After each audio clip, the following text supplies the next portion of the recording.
आज की वीडियो में हम चर्चा करेंगे उन स्मॉल कैप म्यूचुअल फंड की जिनका माइक्रो कैप स्टॉक्स में सामान्य से अधिक एक्सपोजर दिखाई दे रहा है।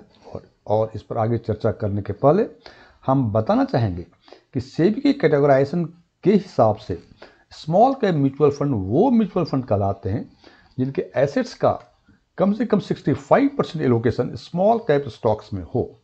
और स्मॉल कैप स्टॉक्स वो स्टॉक्स हैं जो मार्केट कैपिटलाइजेशन के हिसाब से 251 से आगे जितने सारे स्टॉक्स हैं वो सारे स्मॉल कैप स्टॉक्स कहलाते हैं।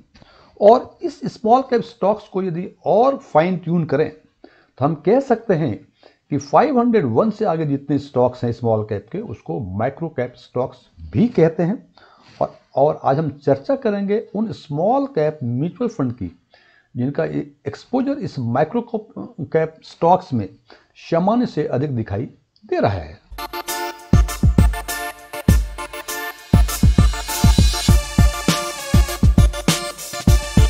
और वो फंड हैं DSP small cap, Nippon India का स्मॉल कैप, एचडीएफसी का स्मॉल कैप, क्वांट का स्मॉल कैप, फ्रैंकलिन इंडिया का स्मॉल कैप, एचएसबीसी का स्मॉल कैप, एसबीआई का स्मॉल कैप, कोटक का स्मॉल कैप, केनरा रोबेको का स्मॉल कैप और एक्सिस का स्मॉल कैप।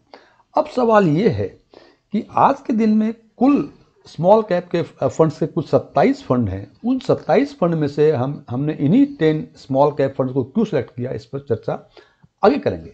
अब देखते हैं कि ये जो 10 फंड्स हैं इसमें स्मॉल कैप का कंपोजिशन क्या है। यानी जैसे मैंने पहले बताया कि स्मॉल कैप म्यूचुअल फंड होने के लिए कम से कम 65% एक्सपोजर स्मॉल कैप स्टॉक्स में होना चाहिए। तो इन फंड्स का जो एक्सपोजर है स्मॉल कैप में वो डीएसपी का सबसे अधिक 88.16 है। सबसे अधिक मीन्स इन 10 फंडों में से सबसे अधिक है, 68.16%। और सबसे कम है 64.97% is quant small cap fund. और बाकी जो 8 फंड हैं उनका एक्सपोजर टुवर्ड्स स्मॉल कैप जो है 88.16 से लेकर 64.97% के बीच है। जैसे फॉर एग्जांपल हम बात करें एक्सिस स्मॉल कैप की, 65.69%, 77.5% है फ्रैंकलिन का, एचएसबीसी का 77.2%, 76.04% है it is SBI small cap का। और इसी हिसाब से हम देखते हैं कि ये फंड्स जो हैं ये सेबी कैपिटलाइजेशन के हिसाब से 65% प्लस या 65% कम से कम इन्वेस्टमेंट किए हुए हैं। अब जैसा कि मैंने पहले चर्चा की और हमने कहा था कि हमने इन्हीं 27 स्मॉल कैप फंड में से 10 फंड्स को क्यों सिलेक्ट किया, तो उसके लिए हमने देखा कि स्मॉल कैप सेगमेंट में जिनका एक्सपोजर सबसे अधिक माइक्रो कैप में परसेंटेज के लिहाज से है, उस लिहाज से ये टॉप 10 फंड्स हैं। और इनका माइक्रो कैप में एक्सपोजर, अब माइक्रो फंड में एक्सपोजर मीन्स जैसे फॉर एग्जांपल हम बात करते हैं डीएसपी स्मॉल कैप की। डीएसपी स्मॉल कैप में 88.16% एक्सपोजर जो है ये टुवर्ड्स स्मॉल कैप है। और उसमें से 500 प्लस मीन्स 501 से आगे वाली जितनी कंपनियां हैं उसमें एक्सपोजर 22% है।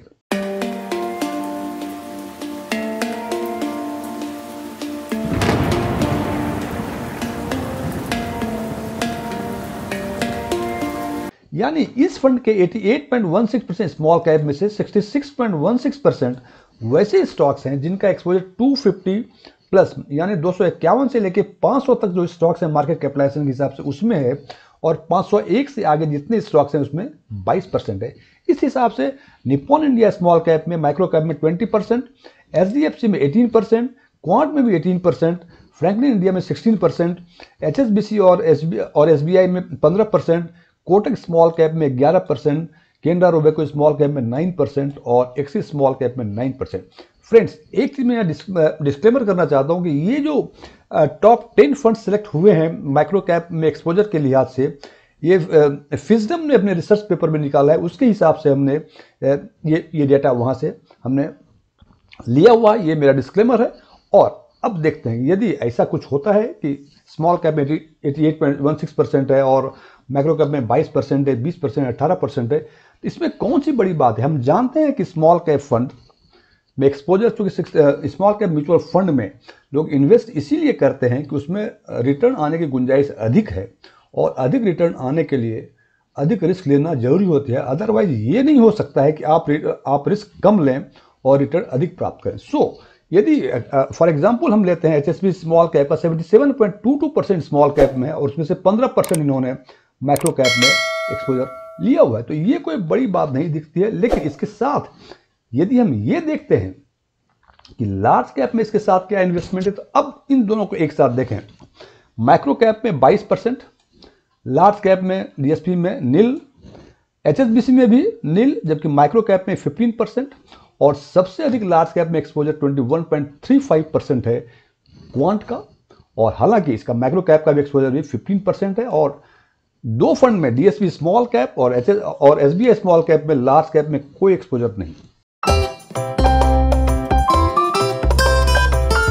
अब इस एक्सपोजर का इंप्लीकेशन में बताना चाहूंगा कि जैसा कि हम जानते हैं कि large cap, mid cap, small cap में लार्ज कैप में सबसे कम रिस्क तो रिटर्न भी सबसे कम, और इसके लिहाज से मिड कैप में अधिक रिस्क अधिक रिटर्न, और स्मॉल कैप में उससे अधिक रिस्क उससे अधिक रिटर्न, और माइक्रो कैप में उससे अधिक रिस्क और उससे अधिक रिटर्न। इसका मतलब जैसे जैसे हम large cap, mid cap, small cap, micro cap की तरफ बढ़ते हैं तो हमारा रिस्क एक्सपोजर बढ़ते जाता है, और जैसे जैसे रिस्क एक्सपोजर बढ़ेगा तो हम चाहेंगे कि उसके लिहाज से हमें रिटर्न भी उसी हिसाब से मिले। अब यदि इन 10 फंड्स का पिछले एक साल का रिटर्न यदि देखते हैं तो हम देखते हैं कि एक साल का रिटर्न डीएसपी स्मॉल कैप का इट इज 48.39%, निप्पॉन इंडिया का 56.74%, एचडीएफसी का 51.55%, क्वांट का 70.87%, फ्रैंकलिन का 56.14%, एचएसबीसी का 51.59%, एसबीआई का 37.18%, कोटक का 37.22%,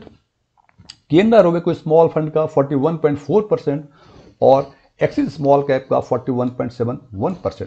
अब यदि इन 3 फंड्स का 1 ईयर का रिटर्न देखें तो सबसे अधिक रिटर्न जो है ये क्वांट स्मॉल कैप का है, और सबसे कम it is 37.18% it is SBI small cap fund. Friends, अब यदि जो सबसे कम है 37.18%, तो 37.1% यदि हम आइसोलेशन में देखें एक साल का रिटर्न, इससे वेरी गुड रिटर्न।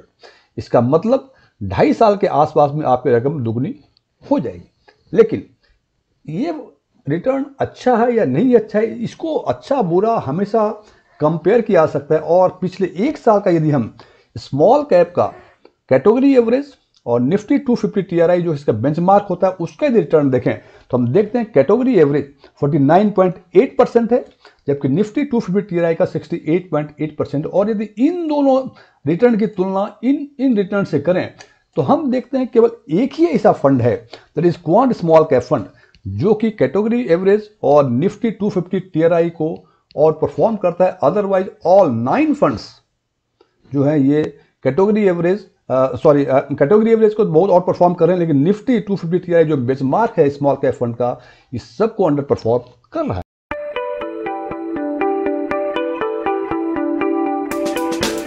अब यदि इन डेटा को एक साथ हम देखें तो हम देखते हैं, सबसे पहला एग्जांपल लेते हैं हम डीएसपी स्मॉल कैप फंड की। सबसे अधिक एक्सपोजर 22% माइक्रो कैप में, कोई बात नहीं, ले सकते हैं, ये फ्रीडम फंड मैनेजर को मिलना चाहिए। लेकिन यदि 22% का एक्सपोजर हम माइक्रो कैप में ले रहे हैं तो हम, और लार्ज कैप में नील, तो हम ये भी उम्मीद करते हैं इनका रिटर्न काफ़ी बेहतर होना चाहिए, बिकॉज ये काफ़ी अधिक रिस्क ले रहे हैं। लेकिन रिटर्न जब देखते हैं 48.39%, तो ये कैटेगरी एवरेज से को भी अंडर परफॉर्म कर रहा है, और निफ्टी जो बेंचमार्क 250 टीआरआई स्मॉल कैप का है उसको भी अंडर परफॉर्म कर रहा है। और अब देखें एचडीएफसी स्मॉल कैप फंड, इनका लार्ज कैप में 3.71% का एक्सपोजर, माइक्रो कैप में अच्छा खासा एक्सपोजर 18% का, यहाँ 51.55% है, जो कैटेगरी एवरेज से बेहतर है। निप्पॉन इंडिया स्मॉल कैप ही करें, लार्ज कैप में काफ़ी अच्छा एक्सपोजर, हमें लगता है कि स्मॉल कैप जो म्यूचुअल फंड्स हैं 12-13-14% के आसपास का ही लार्ज कैप का एवरेज एक्सपोजर होता है, जो निप्पॉन इंडिया को उसके लिहाज से अधिक है। हालांकि चूंकि स्मॉल कैप में 68% है, कहीं ना कहीं इनका मिड कैप में एक्सपोजर कम रहा होगा, और माइक्रो कैप में काफ़ी अच्छा खासा एक्सपोजर 20%। लेकिन हम देखते हैं कि इनका रिटर्न जो है 56.74% है, which is out performing the category average but under performing the Nifty 250 TRI. इस लिहाज से हम यदि देखें एसबीआई स्मॉल कैप, जिन्होंने लार्ज कैप में इनका कोई एक्सपोजर नहीं है, तो इन्होंने माना, और 15% का माइक्रो कैप में एक्सपोजर है, और स्मॉल कैप में 76.04%। इसका मतलब 251 प्लस से 500 तक जो स्टॉक्स होंगे उसमें इनका 61.04% का एक्सपोजर है। यहाँ हम देखते हैं कि लार्ज कैप में इनका कोई एक्सपोजर नहीं है या ऑलमोस्ट नील है।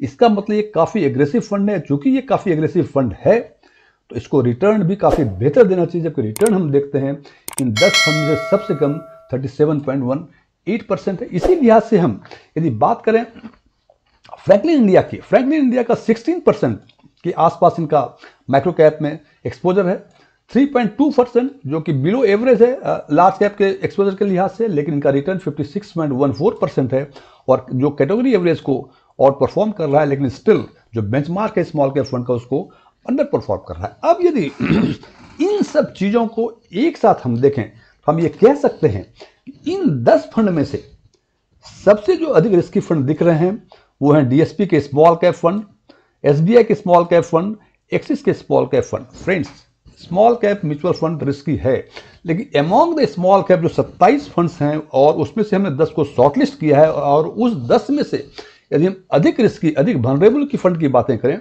तो डीएसपी स्मॉल कैप फंड। क्यों? 22% इनका माइक्रो कैप में एक्सपोजर, लार्ज कैप में नील, लेकिन इन्होंने अंडर परफॉर्म किया है कैटेगरी एवरेज को भी और बेंचमार्क को भी।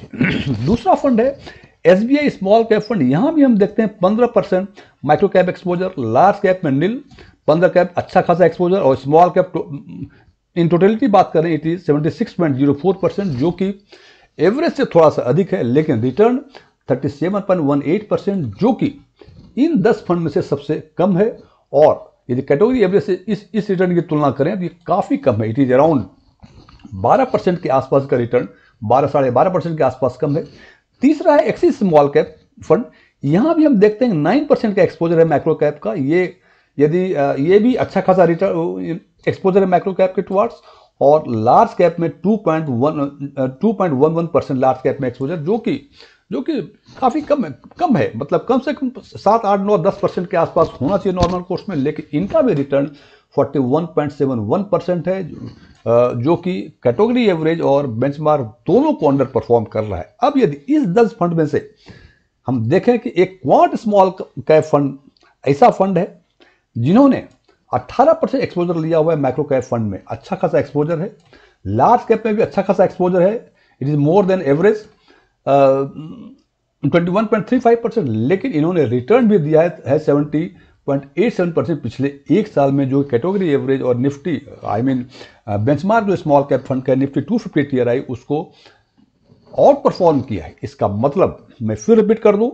Small cap mutual fund risky है, रिस्क है तो रिटर्न मिलने की संभावनाएं काफी अधिक है, लेकिन रिस्कियर फंड में से ये 3 फंड अधिक रिस्कियर दिख रहे हैं, और रिस्कियर फंड में से क्वांट स्मॉल कैप कंपैरेटिवली बाकी फंड के कंपैरिजन में यहाँ कम रिस्क तो दिख रहा है, लेकिन उसके हिसाब से वो रिटर्न भी दे रहे हैं, जबकि बाकी 3 फंड जो बताया हमने ये रिस्क भी ले रहे हैं लेकिन रिटर्न भी उतना बेहतर नहीं मिल पा रहा है। बाकी जो फंड हैं वो इन दोनों एंड के बीच का है। लेकिन फ्रेंड्स, ये वीडियो समाप्त करने के पहले बता दूं, ये मेरा कोई रिकमेंडेशन नहीं है कि क्वांट स्मॉल कैप फंड अच्छा है, डीएसपी खराब है, लेकिन ये तो जरूर कहा जा सकता है कि जितना रिस्क ये ले रहे हैं उस लिहाज से इनको रिटर्न उतना नहीं मिल पा रहा है। फंड मैनेजर अपने विजडम का और बेहतर यूज कर सकते हैं और बेहतर रिटर्न प्राप्त करें, या तो वो एक्सपोजर कम करें, या एक्सपोजर यदि इतना मेंटेन करते हैं तो उनको रिटर्न भी